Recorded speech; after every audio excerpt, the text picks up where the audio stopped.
အမဒီဖိုးရဲ့စတားတို့ရဲ့လက်ရာအစီအစဉ်ကိုစောင့်မျှော်ကြည့်ရှုအားပေးနေကြတဲ့ကျေးဇူးရှင်ပြည်သူများအားလုံးမင်္ဂလာပါခင်ဗျာမင်္ဂလာပါဒီနေ့စတားတို့ရဲ့လက်ရာအစီအစဉ်လေးမှာဟင်းလေးတွေချက်ပြမယ်ဟုတ်တယ်အဲဟင်းချက်တဲ့အစီအစဉ်မှာပါဝင်တဲ့ပုံကိုယ်တွေကတော့ကျွန်တော်ဖြိုးဝေဆိုးနေဒီကမောင်ဒိန်းအောင်တို့ကနေပြီးမှားနေတယ်ခင်ဗျာကိုယ်ကလည်းအောင်းငုံကြည့်မှာပြောဘာကြည့်ရအသားရည်လေအရက်မောင်းလေမှားနေရလေဟုတ်ပါတယ်တို့နှစ်ယောက်ရှင်လိုက်လက်တို့လက်ရှိပေးနေတော့ဘူးနမမောင်းပြောဟုတ်ကဲ့ကိုလည်းမင်းသားနဲ့မှားကျင်တာပေါ့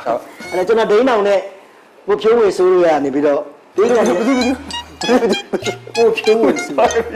ကျွန်တော်မောင်ဒိန်းအောင်နဲ့ဒါဦးဖြိုးဝေဆိုးတို့ရနော်ကျွန်တော်တို့အန်ဂျင်စရာကောင်းတော့စားကျင်စရာကောင်းတော့စားကျင်စရာကောင်းတော့အောင်ဟင်းမြောက်ကိုချက်ပြုတ်ပြီးတော့ပြမှာဖြစ်ပါဟင်းနေချက်ပါဘိုင်းချက်မလဲဆိုတော့ဒီနေ့အစီအစဉ်မှာယောက်ျားလေးများအတွက်အလွန်တင့်တော်တော့ဟင်းတစ်ခွက်ဟာအဲ့ဒါဘာလဲဆိုတော့မရှိနဲ့ဂွေးသည်ဂွေးသည်ဟာမရှိနဲ့ဂွေးသည်ဆိုတာကဒါရှေးသမားတော်တွေနော်ဆရာကြီးတွေပြောခဲ့တယ်ယောက်ျားလေးတွေဒူလာကောင်းတယ်မိန်းကလေးတွေအတွက်လည်းကောင်းတယ်ဘာကောင်းလဲကျမ်းမာရင်လည်းညီညွတ်တယ်အညောင်းညာအကြိုက်ခဲတွေအားလုံးကောင်းတယ်ငရှင်းနဲ့ဂွေးသည်နဲ့ငရှင်းရောဂွေးသည်ရောမင်းကြီးတွေကောင်းတယ်ငရှင်းလည်းကောင်းတယ်ဂွေးသည်လည်းကောင်းတယ်ပြောမယ်ကျွန်တော်တို့ပို့ပြီးတော့ညောင်းညာပြေးတာပေါ့ကျွေးရမှာဟုတ်ကဲ့ပြီးတော့နောက်တစ်မျိုးကကြတော့နားထူနဲ့ရယူလို့လားကျွန်တော်တို့ရက်ပါတွေကလေအတိပြောတာမင်းတို့ဘိုင်းချတယ်ဆိုနာထူနဲ့ရတာခုံးကြီးစုံးစားလိုက်ရတော်သိချင်လားထူနဲ့ယူရဟုတ်ပြီဗျာအဲ့ဒါလေစေးပတ်ဝင်တဲ့ဟင်းလေးတစ်မျိုးပါပဲဟုတ်ကဲ့ခုနယူဘာကြောင့်ဆိုယူအာနိတင်ကိုလည်းအားလုံးသိရှိပြီးသားပါနောက်တစ်ခါကျကျွန်တော်တို့ဟင်းညိုအဖြစ်ဒန်းတလုံးရွက်ဟင်းညိုကောင်းတယ်ကိုပြုံးငွေဆိုလို့တောက်လိုက်မယ်ဆိုတော့နှုတ်ထွက်တယ်ကျွန်တော်ကလေးဒန်းတလုံးရွက်ဟင်းညိုဆိုတာကလည်းကျမ်းမာရေးနဲ့သွေးကိုညှိပေးတယ်သွေးတိုးတဲ့ပုံကိုယ်တွေလည်းသွေးကိုညှိပေးတယ်ပို့တိုးတာပေါ့အုံနောက်သွေးကြောပြပြီးရှိုးသွားတော့သွေးတိုးတဲ့ပုံကိုယ်တွေပါလေတောက်လို့ခေါ်တယ်ဒန်းတလုံးရွက်ဟင်းညိုလေးနဲ့တော့ချက်ပြဘယ်တော့အဲ့ဒါချက်မှာကျွန်တော်ကကျတော့ကိုညွန့်နဲ့မတူတာကိုချက်မယ်ဘာချက်မလဲငရှင်းနဲ့ခွေးသီးရယ်ဒန်းတလုံးရွက်ဟင်းညိုရယ်အဲ့ဒါကျွန်တော်ဒါချက်မယ်ပြောပြီးသားလေကျွန်တော်မချက်တတ်တာခဏချက်တာကိုကူညီမယ်ကူညီပါပြစားမချက်တတ်ဘူးဆိုရင်ခင်ဗျားဘာလုပ်ရမလဲဆိုတော့မြုပ်သီးထောင်းရမယ်ကျွန်တော်ခိုင်းတာလုပ်ရဟုတ်ပြီနော်အဲ့တော့ပေးတဲ့ကြီးကိုပထမဦးဆုံးပြောချင်တာဟင်းမယ်လေဒါလေးကစာမယုတ်သီးမို့ဒါဟင်းခက်အချိုမို့နော်ပြီးတော့နောက်ကကျမဆလာစနွေးကျွန်တော်တို့ဒါပစွန်ကြောက်ပေါ့အရေးကြီးတာကတော့ဒီဟင်းရတယ်မှာပစွန်ကြောက်ဘာလို့ရလဲပစွန်ကြောက်စားလို့ရတယ်ဟုတ်လားဒီက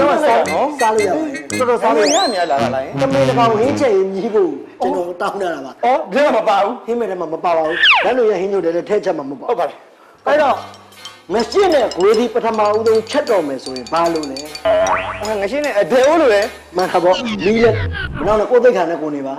ငရှင်းတစ်ကောင်ဒီလိုအလုံးစိုက်ရှိတဲ့ငရှင်းတစ်ကောင်လိုပါတယ်ဟုတ်ပြီငရှင်းတစ်ကောင်ရဲ့ဂွေးဒီတပကံမော့ဂွေးဒီရောအလုံးစိုက်လို့သေးလားလိုပါတယ်ဂွေးဒီကအနည်းဆုံးဆက်ရှင်းနေတာဟုတ်ဂွေးဒီကဆက်ရှင်းနေတာမရှိဘူးစစ်ပင်အဲ့ဂွေးဒီရဲ့ဆက်ရှင်းနေလောက်ရှိတဲ့အပင်ဆိုလဝင်းကောက်တယ်မငယ်တော့ဘူးပဲကြီးရတီးတဲ့အတီးမျိုးပေါ့အဲ့ဒါလေးကိုကျွန်တော်တို့တင့်ရုံပေါ့နော်ဒါလေးလိုအပ်မယ်ဒါလေးလိုအပ်ပါပြီပထမဆုံးအနေနဲ့ကြက်တုံနီကိုကျွန်တော်တို့ကျွန်တော်ကြွလိုက်ဗျာအဲ့ဒါကြီးပါဗျာ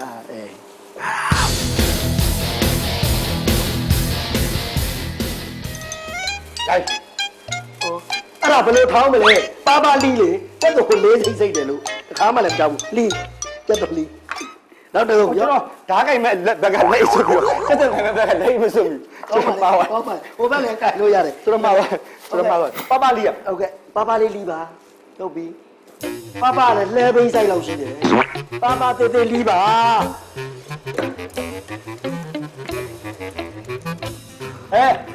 ရက်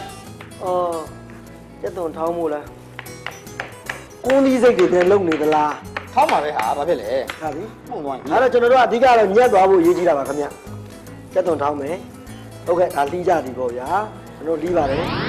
ဟုတ်ပြီထောင်းလိုက်တော့ဟဲ့ဝင်းနေတယ်ပါတယ်ဟုတ်ကဲ့ခင်ဗျတောင်းပါရောင်းနေတောင်းနေတယ်လုံးကြပါဦးရောင်းမြန်ကြီးညီကြပြီကျက်တုံအဖြူမှာအရေးကြီးသွားပါတယ်သူကကျက်တုံဖြူညက်ဖို့လိုတယ်ဆိုတော့ပါလေးတွေဖြစ်အောင်လုပ်ရဘယ်လိုလုပ်လဲဒီလိုထည့်လိုက်ပါလေးသူ့ထောင်းဖြစ်သွားမှာထူးဆန်းလိုက်ရတယ်ဟုတ်တယ်ပြီးနေတော့ရောင်းလို့ထောင်းပါဟုတ်ကဲ့ ဖြည်းဖြည်းလုံးနော်ယုံကြည်ချက်တော်တောင်းပါလေအဲ့တော့ရပြီဆိုလို့ရှိရင်ကျွန်တော်တို့ပိတ်သက်ကြီးကိုပထမဦးဆုံးချက်ပြမှာတော့ ဒီမှာပါ ပိုက်ထားချက်ပြမှာတော့ငရှင်းနဲ့ဂွေးပြီးစားခြင်းစပယ်လေးဖြစ်အောင်ကျွန်တော်စပြီးချက်ပြပါမယ်ခင်ဗျာ အာ